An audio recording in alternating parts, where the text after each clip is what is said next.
Well, the translators are gone, and the live stream is waning, which means that if we just listen to my colleague Matthias, the best thing in the world would be to leave it to you, the people. Now it's up to you to share what clearly, based on the cavernous emptiness we see in all of these spaces, is only going to be heard if you share it. So it feels very appropriate that I should be the one with the quietest voice. But let's let that lion roar, shall we? I'm done talking about COVID, and I'm done talking about SARS-CoV-2, and I'm done for a very simple reason. For 110 years, we, the people of the world, have been lied to. We're a group, a very small number of criminal, industrial conspirators decided to subordinate the entirety of the human population for the purpose of their sinister plans to enrich themselves while impoverishing and killing the rest of humanity. And I'm done being polite. We've long passed polite. When the words acceptable death rate become part of an industrial norm, we have lost the plot of humanity. And that's not my words. Those were the words of the World Health Organization and of Pfizer and of Moderna when they were given the authorization to begin the process of killing human beings in the interest of advancing their goals. Next slide. And I'm also not going to sugarcoat this. This is a criminal cartel. We are acting as though there's some sort of redeemable quality somewhere in some esoteric layer that somehow or another the World Health Organization must have some salutatory benefit. Well, I'm going to tell you, since its formation in the 1940s, the World Health Organization has been nothing more than a criminal cartel that has a sole and singular intent. And I will show you the document that proves what I'm saying. This is not an allegation.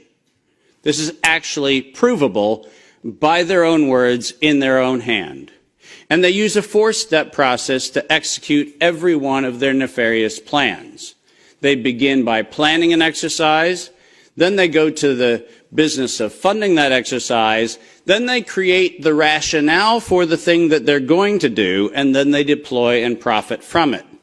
And in violation of 15 U.S. Code Section 19, which for those of you listening, coincidentally started with the Clayton Act in the same year that the World Health Organization in the United States, 1913, the same year the World Health Organization's progenitors also started. So I find it fascinating that we passed the Clayton Act in 1913 and we set in motion 110 years ago the criminal conspiracy which we now call the World Health Organization.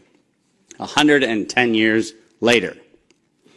And in violation of TIFU, or TEFU, I don't even know how to say it, the TFEU, the treaty allegedly for the functioning of the European Union, which I think needs to now be called the Treaty for the Dysfunctional European Cabal.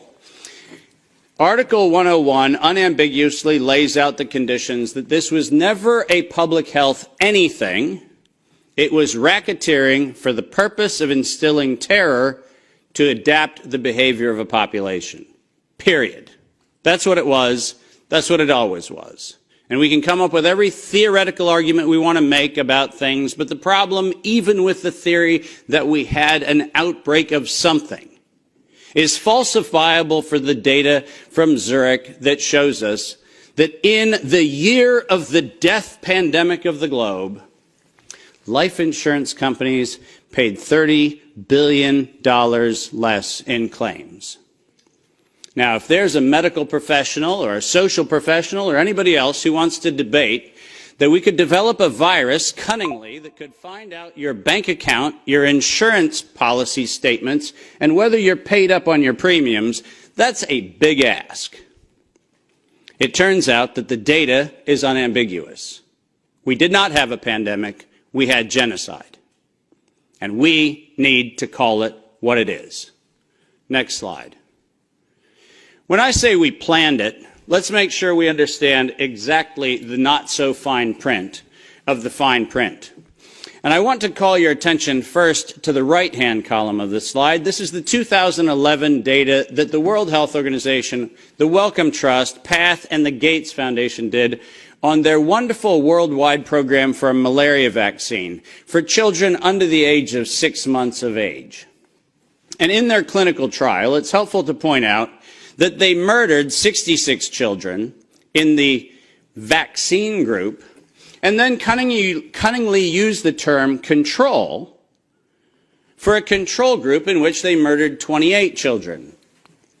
Now, the reason I said murdered, and the reason why I use that term, is because it's exactly what it was. Because it turns out that this control group was not a saline injection. It was not some sort of innocuous, innocent thing. It was actually a cocktail of other known pathogenic disease-carrying injections.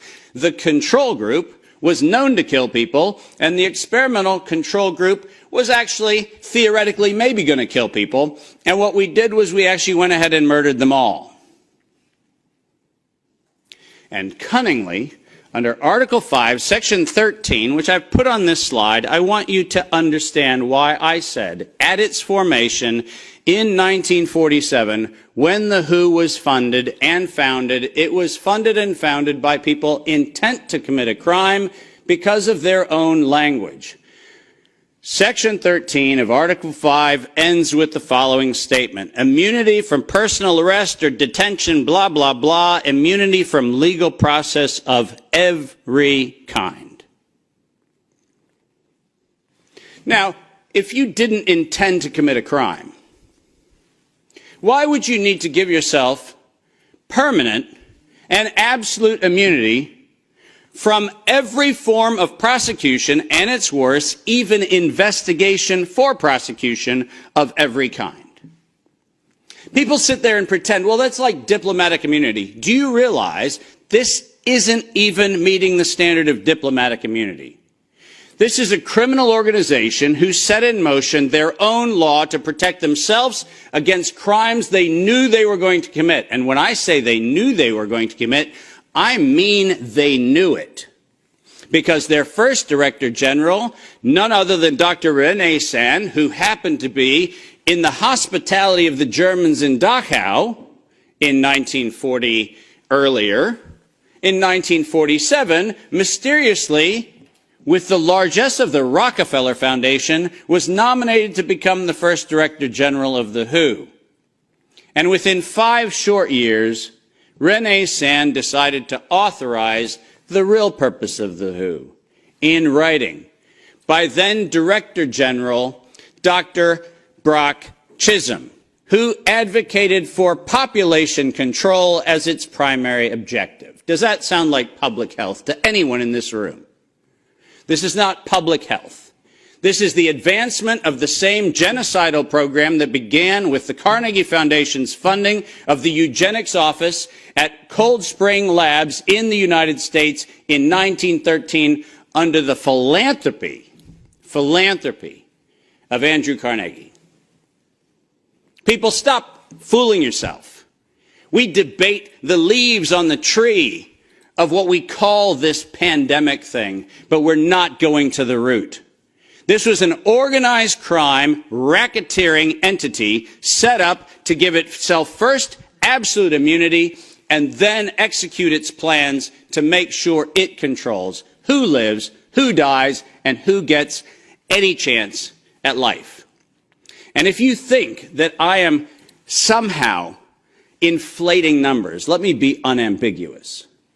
Under every treatment of tax provision, if I were to tell you that there is an 88% controlling interest of any organization, you might conclude that that actually aggregates into a controlling interest. And it turns out that if we look at the foundation donations to the World Health Organization, 88% of those come from a single organization, the Gates Foundation. That constitutes a violation of every competitiveness law in Europe and every competitiveness law in the United States. This is absolutely not only not an independent, charitably funded donation, but more importantly, under the tax laws on both sides of the Atlantic, this constitutes directed donations which specifically are forbidden and do not have any place anywhere in the Charter of the World Health Organization or any of the UN-affiliated organizations. When I say this is a crime, I mean it's a tax crime, a racketeering crime, a money laundering crime, and now the crime of racketeering leading to murder and global terrorism. Next slide. I told you that the second thing after they plan it is they fund it. And why don't we use the criminals' language in their own words, because it's the best way to say it. When they actually planned the release of the use of a biologically modified chimera associated with the model derived from coronavirus, they actually said the following: to sustain the funding base beyond the crisis, we need to increase the public understanding for the needful medical countermeasures such as a pan-influenza or pan-coronavirus vaccine. Now, let me pause for just one moment and remind you that the crisis that they were speaking of was a crisis of diminishing funding. There was no health crisis. This was a crisis of their coffers were starting to run dry. That's the crisis. And let's read on. A key driver is the media, and the economics will follow the hype. We need to use that hype to our advantage to get to the real issues. Investors will respond if they see profit at the end of the process. That is officially the statement made by the conspiratorial cabal that by that time was the decade of vaccines put in motion in 2011 by the Global Preparedness Monitoring Board of the World Health Organization, and it was the funding base for Peter Daszak's partnership with the chimeric production of pathogens both in North Carolina and in Wuhan. So don't tell me that we have to do an investigation into where this came from. The criminals have admitted to it in their own words. Next slide. And now we get the fun one that no one in Congress is willing to address, which is the elephant in the room. On October the 21st, 2014, despite the multiple conversations between Senator Rand Paul and Anthony Fauci, where we've been told that Rand Paul has done everything he can to put Fauci on the ropes, he has had in his possession the letter that you see on the left. And it is the letter, conveniently on NIAID letterhead, sent to the University of North Carolina, Chapel Hill, which unambiguously states that during the gain-of-function moratorium, which, by the way, if we use the word moratorium, feels like that means you're supposed to stop. Why don't we go ahead and look at two pieces of this letter. First, the second bullet under Project One, which, by the way, was not part of the original grant. This was to look at the novel functions of the virus pathogenesis in vivo. You know what that means? In living systems. The grant was supposed to be clinical simulations and models, but this grant was modified with this letter to say we were going to authorize gain-of-function research during the moratorium in living systems. And then we love the last paragraph of this letter, which conveniently says, as your grant is currently funded, this pause is voluntary. How many times have you met a voluntary moratorium? And the best part about it is that if we look at the very last line, or continue to conduct the applicable gain-of-function research until the end of the currently active budget period. But here comes the problem.